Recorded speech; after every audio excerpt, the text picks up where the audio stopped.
If you were to come up to me and ask one single question, being which Forsaken killer do you think had the most interesting development, I'd immediately answer Noli. It's no secret I love Noli. I mean, just look at some of my live streams. I have level 205. Level 205. Yeah, guess who I mean. Anyway, other than my ridiculous level on Noli, another thing about him intrigues me quite a bit, and I've been wanting to make a video on this for a long time. And that thing is Noli's development. The amount of times something about him has been changed is crazy to me. And you can really see the devs did care about Noli and wanted him to be the best he could, even if some sacrifices had to be made. I'll never forget you old Noli chase team. You were fire! Yeah, look, some changes weren't as good as others, but still a lot was different about Noli before his final release, and I really want to talk about it. So please, sit with me as I talk about Noli's differences through development. Number one, look, this is probably one of Noli's biggest changes of all time, and there was a lot going for this thing with it almost being in his final release, and was actually tested just a bit before Noli's final release, and in my opinion, the most interesting out of the bunch. And of course, I'm talking about Noli's old moveset. Not a lot is known about his old moveset, since it was only really shown with the first Noli public testing, with only a few things about it being listed on the actual wiki. Still though, there is definitely enough to talk about, so I'll go through his old moveset in detail and what we actually know about it. Star Driven is, at least how I see it, some type of old concept for Void Rush, with it having the same-ish ideas. Here's the exact description of it in the Forsaken wiki. First, Noli charges his Shadow Tendril forward, attempts to hit a survivor for 12 damage. If the hit connects, recover blank stamina and reusability a second time.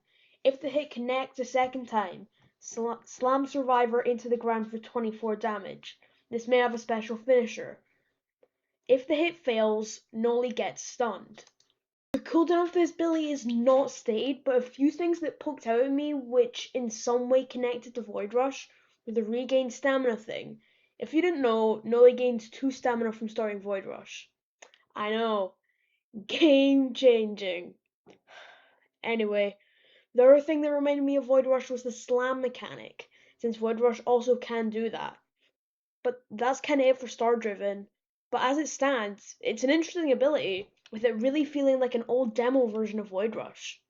Ability number 2, and wow, dude, I really wish this was in the game. I'm really sad it wasn't one of his actual abilities, but I'm sure you know this one, with it being Implant. We do actually get a cooldown here, with it being 15 seconds. Firstly, Noli places a Void Star trap when a survivor is in the radius of explodes, dealing 28.98 damage and forcing the player to be thrown the same direction the Void Star is facing to the victim, and ragdolling them for roughly 1 second. Noli can also manually detonate it by placing another one, exploding the previous trap in the process. If Noli is moving while using Implant, he dashes forward and places the trap instead. Noli can also use this ability to place his Void Star inside a survivor, turning them into a walking bomb. Look, this is a really cool idea here. I love the idea of a sort of ticking time bomb and the way you can implant your Void Star into the survivor and detonate whenever. Really cool ability. Also, this does show that Noli was supposed to be some sort of trapper instead of a trickster / rushdown, which is some cool Noli lore there. Ability 4 is weird, with it being a surprise to me that it was actually originally ability, with it being hallucination. Again, no cooldown for this ability, but its working was Noli uses his Void Star to give all survivors in a 25 stud radius a hallucination. This attack also inflicts Insanity 1 for 5 seconds. Hallucination 1. The in-game timer above the player begins to start flashing rapidly between different times, around 2 to 3 a second through 000 and 9:59 presumably. Hallucination 2. A cola appears on the floor. The player can pick it up, however, it shows no use at all and cannot be used or dropped. Hallucination 3. Take damage. Survivor takes blank fixed damage. Recover it in an instant. There is no actual damage taken. When damage is recovered, play laugh. It is also theorized that the survivor can get fake gears, such as fake Bloxy Cola and possibly Medkit, which are usable, but provide no benefit. All hallucinations show a laughing mask with a distorted sound cue after they are done. Another interesting one, with this ability being changed to a passive in the actual final moveset. Speaking of passive, Noli had a very confusing one in the original moveset. Fifth sequence is the passive I was talking about, with the way it works being stamina loss is increased by blank percent, stamina gain is increased by blank percent. Stamina can go into the negatives, but if you run enough, your screen turns progressively more black, purple, and jittery. This effect covers GUI elements that notify the user of their stamina. If reaching negative 30 stamina, Noli is stunned for blank seconds.